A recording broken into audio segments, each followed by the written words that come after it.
মাটির নিচে ঘর। অবিশ্বাস্য মনে হতে পারে, কিন্তু আমি নিজেই বানিয়ে ফেললাম রূপকথার গল্পের সেই হবিট স্টাইল ঘর। কল্পনা আর আমার হাতের কাজের জাদুতে কিভাবে মাটির স্তূপ বদলে গেল এক চমৎকার বাসস্থানে, সেটাই আজ আপনাদের সাথে শেয়ার করব। শুরুটা করলাম একদম সাধারণ এক মাটির পাহাড়ের ঢাল দিয়ে। আমি নিজেই কোদাল নিয়ে মাটি কাটার কাজ শুরু করলাম, যেন মাটির বুক চিরে বের করে আনছি আমার স্বপ্নের সেই গোপন ডেরাটা। মাটি কাটার পর কাঠামোটাকে মজবুত করতে আমি সুন্দর কাঠের ফ্রেম তৈরি করলাম। এরপর বৃত্তাকার একটি বিশাল কাঠের দরজা তৈরি করে বসিয়ে দিলাম। এই দরজাটা বসানোর পর মনে হলো যেন কোনো কাল্পনিক জগতের প্রবেশপথ খুলে ফেললাম। শুধু দরজা হলেই কি হয়, হাঁটার রাস্তাটা তো সুন্দর হতে হবে। আমি পাথর বিছিয়ে দারুণ একটা পাথুরে পথ তৈরি করলাম, আর সাথে একটা লণ্ঠন লাগিয়ে পুরো পরিবেশটাকেই একদম রূপকথার মতো করে ফেললাম।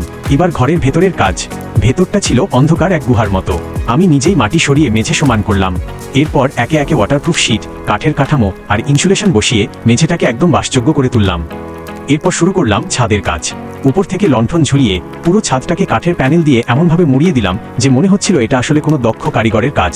আর সাথে যুক্ত করলাম রান্নাঘরের সব সরঞ্জাম, সবই আমার হাতের ছোঁয়া। রান্নাঘরের পাশেই আরেকটি গর্ত খুঁড়ে সেখানেও একই পদ্ধতি মেনে কাঠ আর ইনসুলেশন দিয়ে দেয়াল তৈরি করলাম। নিজের হাতে করা এই কাজগুলোর প্রতিটি ধাপ যেন আমাকে প্রশান্তি দিচ্ছিল।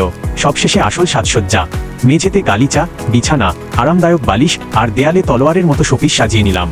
এখন এটা আর কোনো অন্ধকার গর্ত নয়, বরং এটি আমার একান্ত নিজের এক রাজপ্রাসাদ।